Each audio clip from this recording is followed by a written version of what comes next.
Tikas lagi ng pagdadala nyo ng barong.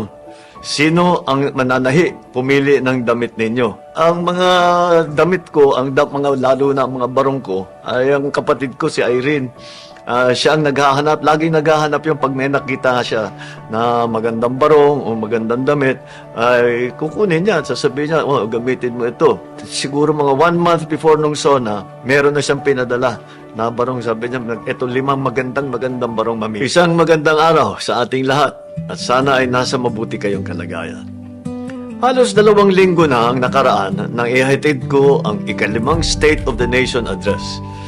Nababasa ko ang mga sari-sari inyong reaksyon at nagpapasalamat ako sa lahat ng sumubaybay at nakinig sa ating mensahe. May ilang katanungan ang ating mga kaibigan na sasagutin ko sa vlog na ito mula sa paghahanda ko sa SONA hanggang sa ilang pang mensahe na ating tinalakay. Una, tinatanong ako kung ako ba ang nagsulat ng aking speech dahil paano ko pa raw may susulat ito sa busy ng aking schedule. Ang katotohanan, ang buong-buo yung unang bahagi at saka yung huling bahagi, ako mismo ang sumulat noon. Mahabang proseso ang pagsulat ng SONA speech. Inumpisahan namin ilang linggo bago pa nung SONA. May team kami, pinag-usapan namin ano yung dapat isama. Lahat sila nag-research doon sa bawat subject matter, yung mga statistiko, yung mga pangyayari, kung ano yung mga nangyari, kung ano yung pa yung itutuloy natin gawin. Ginawa namin yung flow, ano yung mauuna, ano yung mahuhuli, ano yung nasa gitna. Pagkatapos noon, siyempre, lininis na namin. Pinaganda ko yung lengguwahe. Nagbago tayo ng kaunting mga salita. Yung iba in English ko, yung iba ginawa kong Tagalog. Dahan-dahan, binuo namin. We fine-tuned it so that, alam nyo po, iba ang pagsulat para sa mga babasahin, iba yung pagsulat para sa pagsasalita. Kailangan gawin natin for rhetoric rather than for reading. Ang final na draft, ang pinakahuli na ang yung actual na speech na ginamit ko, tiniyak ko na nasa boses ko ang lalabas. Ay may nagtanong sa akin kung tapos na yung SONA, ako hanggang sa pinakahuling oras, meron pa rin akong binabago. At ang katotohanan, nung lumabas na yung speech ko, meron pa rin akong binago habang ako nagsasalita. Kaya pag basta't may naisip ako na mas maganda ang pwedeng pagkasabi, yun ang aking ginagawa. Pangalawa, Mr. President, nakailang draft kayo bago nyo ma-finalize ang speech? Nasabi nyo ba ang lahat ng gusto nyong sabihin? Naku, ang hirap sabihin kung ilan yung draft.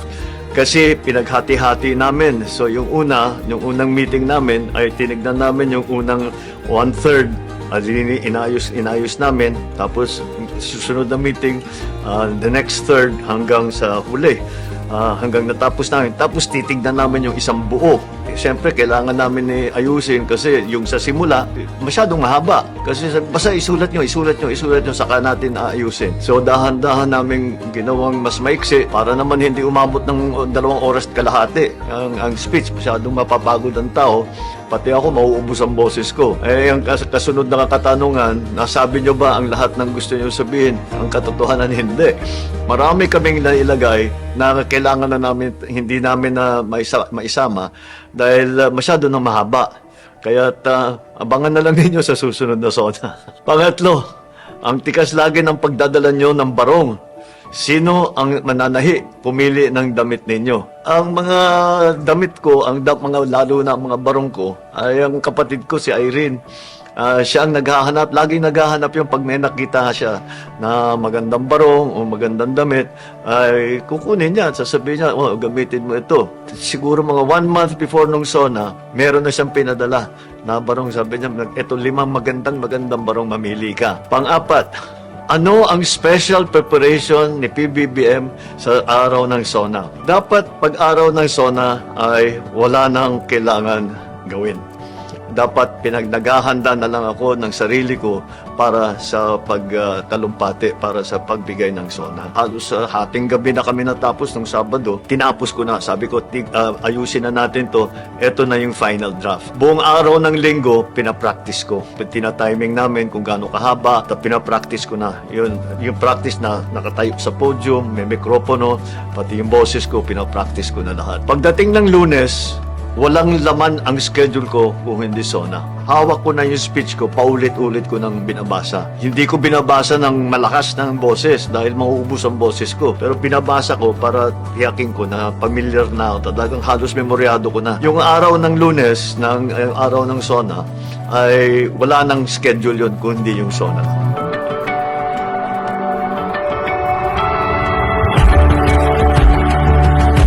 Pagkatapos ng SONA, ay nakatanggap tayo ng mensahe mula sa isang grupo, ang advokasya, ang kalusugan ng kabataan. Gusto ko sanang i-share sa inyo ang mga sulat na ito. Supposedly, ay hinihiling nila na talakayin ko ito sa SONA. Ito nga, yung sinasabi ko na, hindi lahat ng bagay ay matatalakay pero hindi nangangahulugan na hindi ito importante. Napaka-importante nito. Maraming salamat kay Alia May Losari, ang convener ng Youth for Health Coalition. At babasahin ko po ang kanilang sulat na ibinigay sa akin. Magandang araw po. Ako po ay isa sa mga kabataan na binanggit nyo sa mga nakaraang ninyong SONA, maging sa mga commercial nyo sa TV noong eleksyon. Nais ko lamang po magbigay sa inyo ng pananawagan upang siyasatin ang tunay na estado ng ating bansa tungkol sa kalusugan ng ating mga kabataan. Nagugutom po ako sa bahay at sa school. Nagdadialis na po si Papa at si Mama na lang po ang nagtatrabaho para sa amin. Ang sinabi nyo, the strength of the nation lies in the well-being of our people. Pero paano po yun kung ang mamamayan nyo po ay may sakit? Kung wala naman po, nagdudusa sa gutom, lubos na gumagalang. Ang pagpirma niya, kulot. Totoo yan at hindi magiging maganda ang kalagayan ng ating bansa kung ang ating mga kababayan ay ginugutom. Kaya't meron po tayo dyan ng walang gutom program upang makapagbigay ng tulong para sa ating mga kababayan na nangangailangan ng pagkain at hindi nakakatiyak na makakain ng 3 beses sa isang araw. Meron naman tayong ginawa na programa na nagbigay tayo ng pondo sa ating mga local government para makapagbigay sila ng mga tigsa 10 kilong sako ng bigas sa ating mga kababayan na talagang nangangailangan. At ito'y ginagawa namin hindi minsanan, kung hindi 6 na beses sa bawat taon. At bukod pa ron, meron tayong ginagawa na feeding program para sa ating mga kabataan sa mga eskwela. So, lahat ng mga kinder, grade 1, ay binibigyan natin ng pagkain para yung hindi nila iniisip kung saan sila kakain, kundi makapag-aral sila na mabuti. Tapos, yung grade 2 and above, lahat ng mga nangangailangan, meron din silang feeding program para hindi na nila inaalala, hindi nila nararamdaman yung gutom at makapag-aral sila na mabuti. Ito po ay naging isa sa pinakamalaking problema kung kaya't hindi makapasok ang ating mga kabataan. Kasama pa doon yung YAKAP program, hindi lamang ang mga estudyante, kundi pati mga magulang, pati na yung mga guro ay nagpapatingin at kung kailangan nila, binibigyan sila ng konsultasyon, binibigyan sila ng gamot na ginagawa ang lahat para tumulong sa kanila. Yung ama ng sumulat sa atin ay nagdadialysis ay pinadami na natin ang suporta ng PhilHealth para sa mga nagdadialysis at saka yung tulong natin para sa mga gamot ay dinagdagan natin. Kaya halos libre na ang mga dialysis patient. Bukod pa ron ay para sa mga nag-cancer, para sa mga HIV/AIDS, para sa mga mental health, lahat yan ay pinarami natin. At ito'y tulong para naman mas maging maginhawa ang buhay ng ating mga kababayan at makatulong tayo sa kanilang kalusugan. Ito isa pang sulat galing naman kay Ali. Ako po si Ali at mahalaga sa akin ang napag-usapan ang kalusugan ng kabataan dahil dito magiging simula ang pagiging produktibo namin bilang mamamayan. Ilan po sa mga pinsang ko ang nabiktima na ng mga taong under ng influence ng alak. Ganon din sa masamang epekto ng second-hand smoke. Sana po ay madinig ang aking boses na gawing priority ang mga batas tungkol dito kagaya ng House Bill 3887 at iba pang health taxes. Noong nakaraang SONA ay nabanggit ninyo po tungkol sa pag-address ng issue sa malnutrition. Sana po ngayon ay mabanggit at mai-priority ninyo ang mga health issues gaya ng pag-address sa bisyo na bumibiktima sa mga kabataan. Ay naku, tama-tama itong sulat no, Ali. Kaya naman dun sa mga health issues ay talaga naman pinatibay natin ang pagtulong sa ating mga kababayan pagdating sa healthcare. Nandyan na yung ating zero balance billing. Lahat ng magpapatingin o magpapagamot sa DOH, sa Department of Health ng mga ward ay zero balance billing na. At ang mga gamot na tinanggal na rin natin, wala nang binabayad na VAT sa mga iba't ibang suliranin na hinaharap ng ating mga kababayan. Nandyan ang DSWD, marami po silang ginagawa para tumutulong para doon sa naging biktima na dito sa mga iba't ibang problema na ganyan. Ang napaka-importante na maganda ang kalusugan ng ating mga kababayan. Ang sabi nga nila, at sa palagay ko ito totoo, kahit gaano ka kasikat, kahit gaano kakayaman, kapag ikaw ay may sakit, hindi magiging maganda ang buhay mo.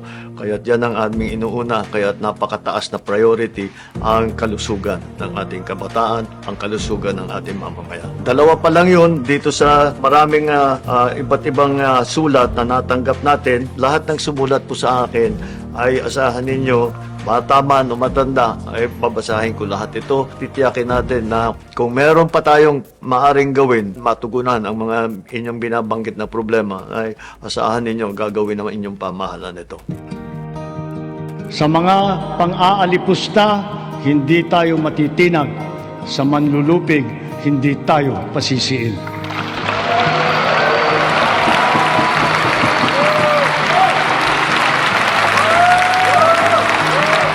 Alam ko na ang SONA ay higit pa sa isang talumpati. Marami pang trabaho ang kailangan gawin para maisabuhay ang lahat ng ating tinatalakay at minimithi bilang isang bayan. Ang inyong aktibong pakikilahok sa mga usaping panlipunan ay mga katangian ng pagiging isang bagong Pilipino. Kaya't maraming salamat sa inyong mga liham at mensahe. Mabuhay po kayo. Mabuhay ang bagong Pilipinas.